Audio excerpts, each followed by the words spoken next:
수학수다방 매스스토리즈 그 24번째 시간입니다. 안녕하세요. 여러분들의 길잡이 사영쌤이에요. 안녕하세요, 순이에요.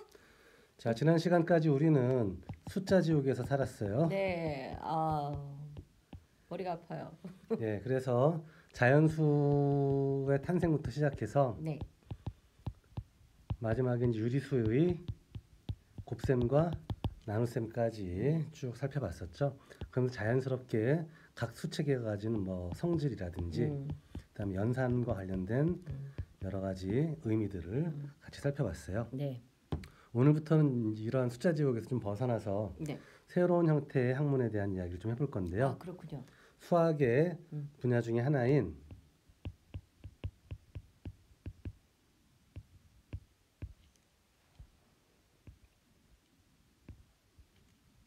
뭘까요? 예, 요 분야예요. 요게 기미.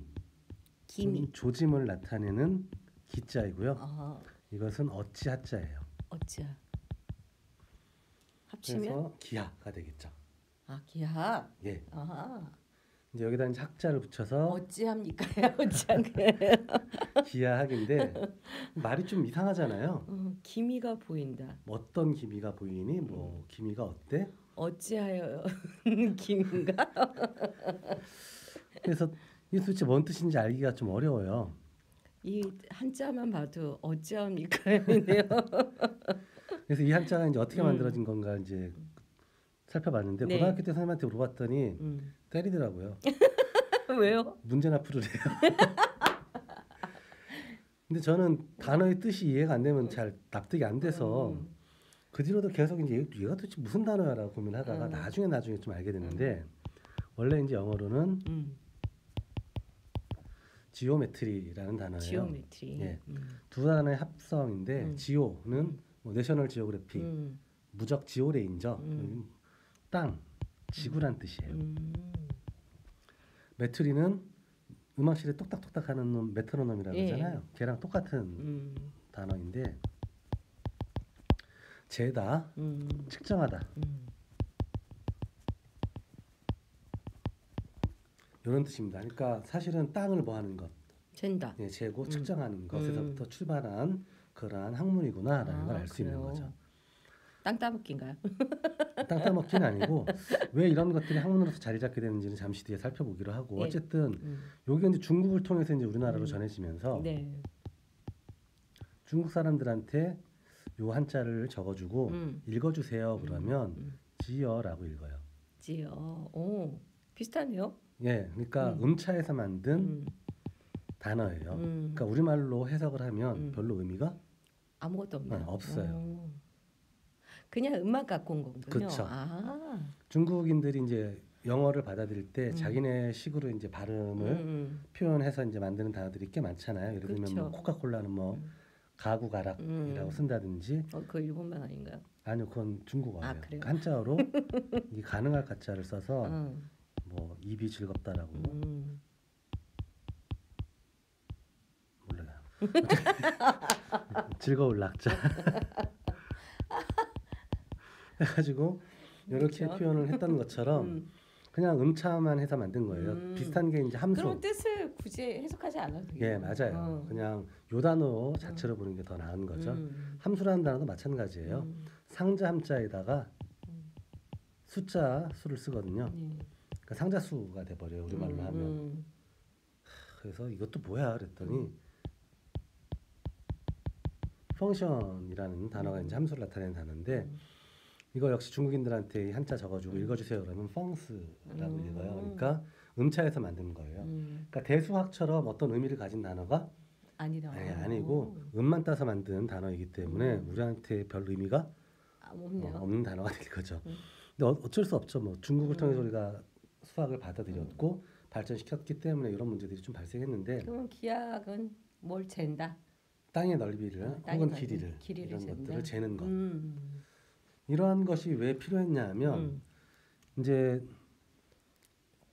예전에는 이제 4대 문명이란 말을 많이 썼는데 그리고 우리 이제 매스 스토리에서도 제가 예전에 4대 문명이란 말을 이야기했었을 거예요. 첫 수업이었나? 그랬던 것 같아요. 네. 근데 요새는 이 4대 문명이란 말을 잘 안 쓴다 아 그러더라고요. 그래요? 왜냐하면 그 이전의 문명의 흔적들도 좀 새롭게 발굴되고 이런 것들이 있어서 아, 이제는 4대 문명이란 말 대신에 그냥 문명 이름 그래서 무슨 문명 이렇게 부른다라고 아, 누가 그 제 강의를 보고 댓글로 지적을 해줬어요. 아 그래서 그랬구나. 네, 감사합니다. 그래서 응. 4대 문명이란 말보다는 그냥 이집트 문명 혹은 나일 문명이라고 표현하는 게 좋을 것 같아요. 네. 그래서 비슷한 시기에 이제 등장했던 문명들이 몇 있는데 물론 이 문명 이전에도 문명이 있었다라는 게 조금씩 요즘 밝혀지고 있긴 하지만 음, 그런 문명들은 사실 기록들이 이렇게 많이 남아 있지 않아서 그 문명권의 사람들이 무엇을 어떠한 했거나. 삶을 살아갔는지 우리가 짐작하는 건 좀 어려운 것 같아요. 음, 그래서 어쨌든 네 개 이제 비슷한 시기에 출발했던 지금으로부터 길게 보는 사람은 한 6천 년으로 보기도 하고요. 네. 짧게 보는 사람은 한 4천 년이라고 보기도 하는데 기원전 6천에서 4천 년경에 등장했던 비슷한 시기에 등장했던 문명들이 나일 문명이 있고요. 나이가 문명. 예, 그다음에 사실 이집트 문명이라고도 하죠. 음, 또 황하 문명이 황하 있고요. 이건 중국 문명이라고도 하고요. 그다음에 메소포타미아. 예, 메소포타미아 라고 하면 여기에 포함되는 겁니다. 지역 아, 그래요? 이름이니까. 지역 이름이니까. 아, 거기 다르고 지역이니까. 황하 나일은 뭐의 이름일까요? 강이요. 예, 강의 이름이죠. 티그리스하고 유프라테스 강, 아, 강을 중심으로. 예. 테스 문명이라고도 하고요. 그다음 인더스 문명 있죠. 인더스 문명. 이건 인도고요. 그래서 사실 좀 번영했던 이런 문명들을 보면 비슷한 시기에 발생했던 이 문명들을 보면 전부 다 강을 중심으로 해서 문명들이 발생하고 있음을 알 수 있어요. 인더스 강. 예, 티그리스 강이 어디였죠? 지금의 이라크 그 맞아요. 지역 예. 쪽이에요.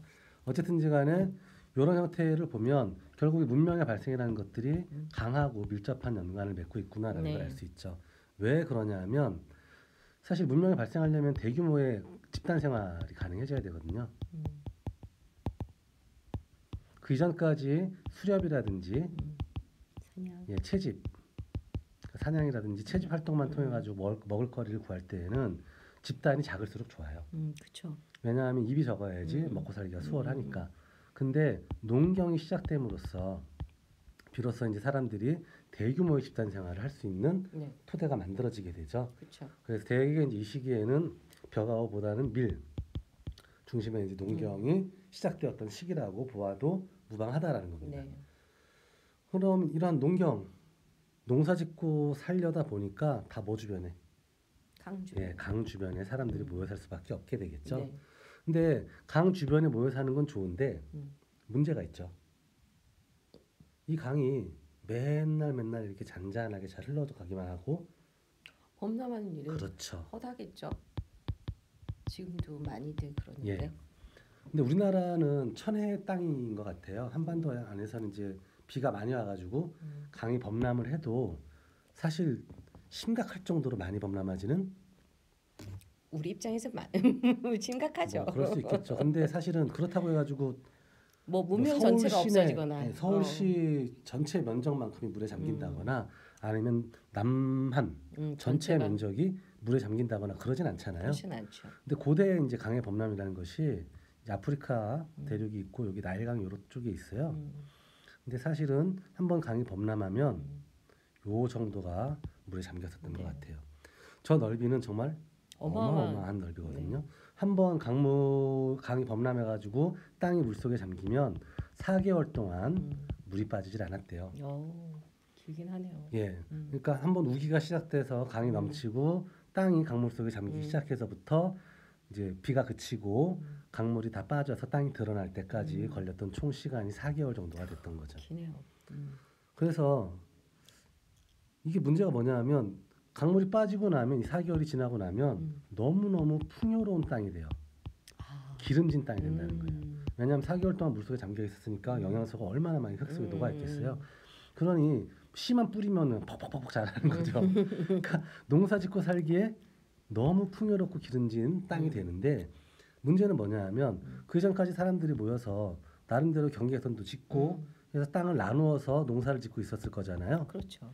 근데 4개월 동안 물속에 땅이 잠겨 있게 되면 그 전까지 있었던 모든 경계선들은 다 이미 없어졌겠죠. 예, 사라지고 없는 거죠. 음. 그럼 누구네 땅이 어서부터 어디까지고? 알 수가 없네요. 예. 그래서 그리스 역사학자 헤로도토스의 책에 따르면 이집트 지방에 가보면 새끼줄, 집 새끼줄, 파피루스를 꼬아서 만든 이 새끼줄을 이용해서 강의 범람으로 인해 유실된 땅의 경계를 다시 측정해주는 사람들이 있는데 아. 그들을 지오메터라고 부른다. 이름은 들어봤어요. 예, 그 헤로도토스. 아니 지오메터. 예, 어. 그들을 지오메터라고 부른다. 그래서 유럽권에서는 아직도 수학자 하면 매스매티션이라고 안 해요. 매스매티션이라고 안 하고 제가 영어 선생은 아니니까 매스매티션이라고 안 하고 지오메터라고 불러요. 지오메터. 예, 그러니까 기하학적인 전통이 좀 더 강하게 남아 있는 거죠. 네. 그래서 이렇게 이집트인들은 일찌감치 두 가지 학문을 발전시키게 되는데 그 하나는 천문학이에요. 왜 그러냐 하면 언제쯤 우기가 시작될지를 짐작할 수 있어야 되잖아요. 그렇죠. 그래서 시리우스 별이 어느 위치쯤 오면 우기가 시작된다라는 기록이 남아 있어요. 그래서 천체 운행이라든지 별의 움직임에 대해서 일찌감치 관측하고 그 기록들을 남겼던 거죠. 대단한 것 같아요. 예, 같이 살려다 보니까 뭐 이런 것들이 학문으로 발전을 했던 거겠죠. 네. 또 하나가 이제 기하학이 되는 거예요. 그래서 땅의 경계선들을 다시 측정하고 다시 정비해주고 이런 작업을 하지 않으면 농사를 계속해서 지을 수가 없기 때문에 이러한 작업들이 필요할 수밖에 없었던 거죠.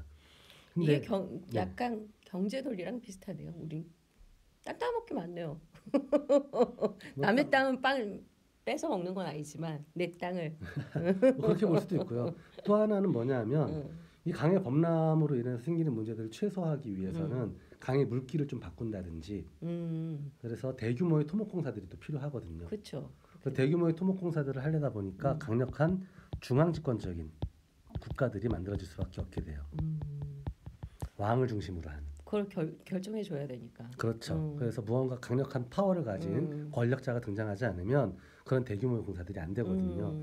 그래서 하천 문명이라고 보통 이야기하는 위쪽의 4개의 문명권들은 네. 전부 다 중앙집권적인 전제 국가들이에요.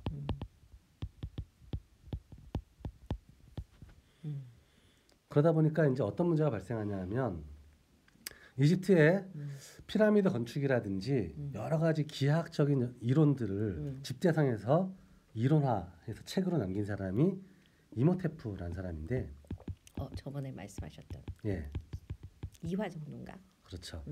미이라라는 영화에 임모탄이라는 나쁜 마법사로 나왔던 바로 그 실존 인물 이모테프가 제사장. 예, 피라미드 건축이라든지 여기에 필요한 여러 가지 기하학적 지식을 집대성한 책을 썼고 그럼 그 이후에 후손들이 그 책을 연구를 하고 발전시켰어야 될 것 같잖아요. 그렇죠. 그러지 않아요.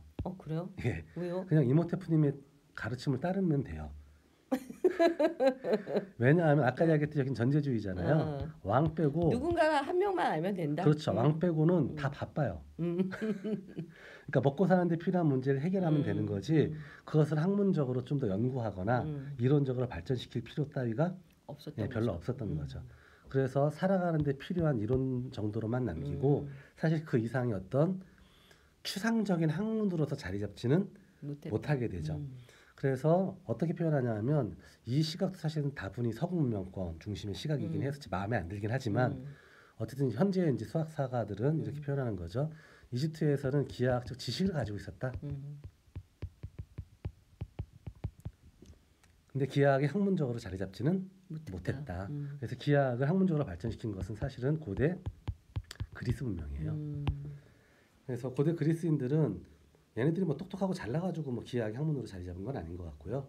풍요로웠죠. 예, 바닷가 연안 문명이에요. 바닷가 쪽에 이제 문명권을 세웠고 원래 저 북쪽 지방에 살다가 지중해 연안의 땅을 차지하기 위해서 남아있던 야만족이에요.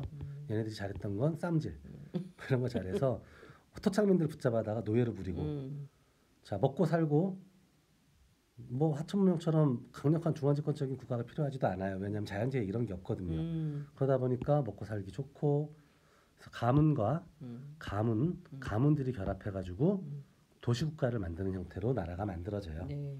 그러다 보니까 일찌감치 이런 거잖아요. 한 명이 나서가지고 나를 따르라 그런다고 따라가겠어요? 안 따라가죠. 그죠? 그래서 토론을 통해서 정책이 결정짓거나 뭐 이러지 않으면 정책이 결정이 안 되는 거예요. 네. 요즘 정치판이랑 비슷한 건가요? 이때는 지금보다 조금 더 직접 민주주의에 좀 더 가까웠죠. 근데 한계는 분명해요. 이때 이야기하는 소위 참정권을 가진 시민이라는 것은 성인 남성이에요. 성인 남성. 예, 그것도 여성 귀족이었던. 예, 그렇죠. 시민이라고 불려졌던. 노예들은 인간 취급 안 했고요. 여성은 노예하고 똑같다고 봤어요. 그렇죠. 그 참정권을 주지 않았다는 거죠. 그래서 대단히 제한적이긴 하지만 어쨌든 지들 나름대로는 이러한 토론을 통한 정책 결정들을 했었기 때문에 일찌감치 논리학이 중요한 학문으로 자리를 잡게 되죠. 아, 예. 그러다 보니까 이제 기하학이 학문적으로 발생하고 발전했던 거지 얘네들이 뭐 잘났던 것 같지는 않아요. 그래서 오늘은 네. 기하학이라는 학문이 어떻게 만들어졌는가 그 단어의 뜻부터 해가지고 네. 쭉 살펴봤고요. 다음 시간부터는 이 그리스에서 발전한 기하학적 이론 틀거리에 대해서 하나하나 살펴보도록 하죠. 네. 땅을 재다. 그렇죠. 네. 안녕. 안녕.